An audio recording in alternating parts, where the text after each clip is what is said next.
Good afternoon અને જય શ્રી કૃષ્ણ. ભગવાન સૌનું સારું કરે એવી આશા સાથે આજના નવા વિડીયોની શરૂઆત. અને આજના વિડીયોની રેસીપી છે જુનાગઢને લગતી, એટલે કે જુનાગઢ વાસીઓને લગતી. ગિરનારની ખીચડી પ્રખ્યાત છે, ગિરનારી ખીચડી. તો બસ આવી જ કંઈક રેસીપી છે જે તમને ટાઇટલ ને થંબનેલ જોઈને કદાચ આઈડિયા આવી જ ગયો હશે. તો ચલો આગળ એ બતાવતી રહીશ. અને એ પહેલા તમારે કોઈને બીજી કઈ રેસીપી જોવાની ઈચ્છા હોય કે જાણવાની ઈચ્છા હોય કે એની રેસીપી શેર કરો તો ચોક્કસથી શેર કરીશ. અને આના પછી લગભગ હવે હું વણેલા ગાંઠિયા કે એમની રેસીપી શેર કરીશ, કારણ કે બહુ બધા લોકોની ડિમાન્ડ આવે છે કે પરફેક્ટ માપ સાથે વણેલા ગાંઠિયાની રેસીપી આપો તો ચોક્કસથી એ રેસીપી પણ આપણે શેર કરીશું. પછી એક ખાટિયા ઢોકળાની પણ છે. હા, આપણે કીધું તો ગિરનારી ખીચડી બનાવવાની. ગિરનારી ખીચડી ઘરમાં હોય ને એટલે બધું શાકભાજી આવી જાય. અહીંયા છે કઠોળ, વાલ, વટાણા, તુવેર અને ચોળા, રીંગણ, ફ્લાવર, મરચું, ગવાર, ગાજર અને ટામેટું ને બટેકું. હજી શાકભાજી ઘટે છે, ગલકું બલકું એ બધું ગોતીને નાખ દે. આટલું બધું શાકભાજી આટલી જોઈએ. બધી શાકભાજી જોઈએ ઘરમાં. જે આનું બધું છે ને ઝીણું ઝીણું કસુંબર કરવાનું છે. હા, એકદમ કટિંગ ઝીણું કરવાનું છે. તો ચલો ફટાફટ હવે કટિંગ કરી નાખીએ, પછી મળીએ. બરોબર ને? બરોબર. ચલો, આપણી બધી તૈયારી થઈ ગઈ છે. આમાં અત્યારે મેં એડ કર્યું છે ખાલી સિંગરેલ. જો તમે કોઈ માખણ ને ઘી ખાતા હોય તો એડ કરો ને. મારી મમ્મી નથી ખાતા એટલા માટે મેં માખણ કે ઘી કઈ એડ નથી કર્યું. મમ્મીની કાઢીને પછી લાસ્ટમાં માખણ એડ કરી દઈશ, નહીંતર અત્યારે હારે જ મૂકવાનું છે. અને આ બધું વેજીટેબલ જે તમને કીધું તે બધું શાકભાજી. અહીંયા બધું આ કઠોળવાળું, દાણાવાળું. આ છે ડુંગળી, સિંગદાણા છે જે પલાળીને રાખ્યા હતા 2 કલાક જેવું. આ ટમેટું છે. બાકી રેગ્યુલરી મસાલા આપણા આ બધા મસાલા છે. અને તપેલામાં દાળ ને ખીચડી છે, હું હમણાં બતાવું તમને. એટલે તજ, લવિંગ અને મરી. તજનો એક ટુકડો છે મોટો, બાદિયા છે અને લવિંગ છે, મરી છે ને કોકમ છે. પછી દાળના મરચા આવે એ મરચા છે અને 2 તમાલપત્ર છે.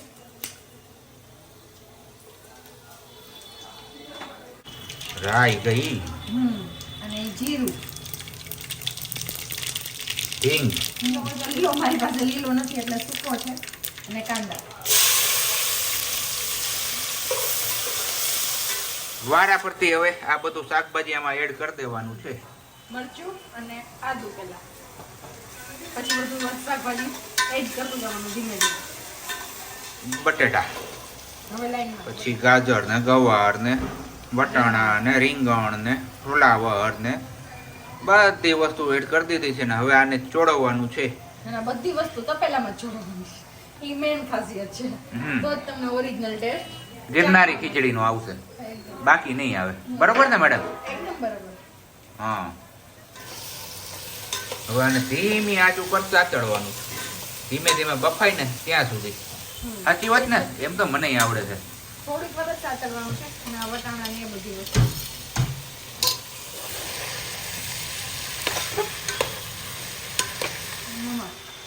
એટલે શાકભાજી છે બધું પાકતું થાય કે ચડતું થાય. નમક એડ કરવાથી શાકભાજી ફટાફટ ચડી જાય. અને હળદર એડ કરી દઈએ. અને આ છે ખીચડી મિક્સ. એમાં ચણાની દાળ, તુવેરની દાળ, પીળી મસૂરની દાળ, લાલ મસૂરની દાળ, અડદની દાળ અને મગની છડી દાળ ને મગની ખોતરાવાળી દાળ. આટલી દાળ છે ને ખીચડિયા ચોખા જે આપણે રેગ્યુલરી યુઝ કરતા હોય એ જ ચોખા છે. બધાને પણ 1.5-2 કલાકની આસપાસ પલાળીને રાખ્યું હતું. જે ઓલરેડી 2 વાર ધોઈ નાખી હતી, છેલ્લી વાર પણ આપણે પાણી કાઢી જ નાખ્યું. આની અંદર મિક્સ કરી દીધી એટલે કે દાળ બધી મિક્સ થઈ ગઈ છે ને હવે જશે માંડવીના દાણા, સિંગ દાણા, તમે જે કયો હોય. પાણી એડ કરી દીધું છે એટલે નીચે બેસવાનો લાગે. હવે આના બધાને ધીમી આંચ ઉપર એમનેમ પાકવા દેવાનું છે. ખુલ્લા તપેલામાં ચોળાવવાની છે. હમણાં થોડું એવું પાણી નાખી દઈએ, પછી જરૂર પડે તો ગરમ કરીને છેલ્લે એડ કરવાનું. એટલે ખીચડી મીન્સ કે દાણા, ચોખા કે દાળ એક પેલી ઠોઠડી ન થઈ જાય ને એટલા માટે. તો ચલો હવે આને બધાને પાછું મિક્સ કરી લઈએ અને જરૂર પૂરતા આપણે મસાલા બધા એડ કરી દેશું, જે એઝ યુઝ્યુઅલ આપણે બધી રસોઈમાં યુઝ કરતા જ હોય છે. જીરું છે, દાણા છે, જીરું ને બધું કેમ આમ બોલવા વાળાને આવડે ને એવું એડ. ઓકે, કઈ વાંધો નહીં. ચટણી એ થોડીક જ નાખશું કેમ કે આપણે મરચું ઓલરેડી એડ કરેલું છે. સહેજ એટલો ગરમ મસાલો ને હિંગ તો આપણે ઓલરેડી નાખી જ દીધી છે. યસ યસ યા. અને હું હવે જાઉં છું.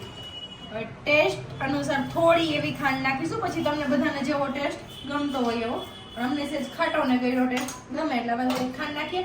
અને લાસ્ટમાં જ્યારે ચડવા આવે ખીચડી એમ કહ્યું ને કે 90 થી 95% ચડી જાય પછી છેલ્લે ટમેટા અને લીંબુ એડ કરવાનું છે. બાકી અહીંયા આમને ઉકાળવાનું જ છે. હા અને ફૂલ પ્રોસેસમાં ચડી જાય પછી છેલ્લે ધાણા ભાજી એડ કરવાનું છે. અને હાવ છેલ્લો ઓપ્શન. મહા મહેનત બાદ આપણી ગિરનારી ખીચડી એકદમ ગિરનારી સ્ટાઇલમાં રેડી છે. જોરદાર. બસ એમાં ધાણા ભાજી નાખવાની. ધાણા ભાજી નાખીને સર્વિંગ કરવાનું છે. અને કેટલી બટર કલાક નાખવાનું છે પણ મમ્મીની ખીચડી કાઢી હે કેટલી કલાક થઈ? 1.5 કલાક જેવું થયું. મહેનત જાજી. આવી રીતના ગાર્નિશિંગ કર્યું છે. બટરની આખી ગોટી મૂકી દીધી હાણે.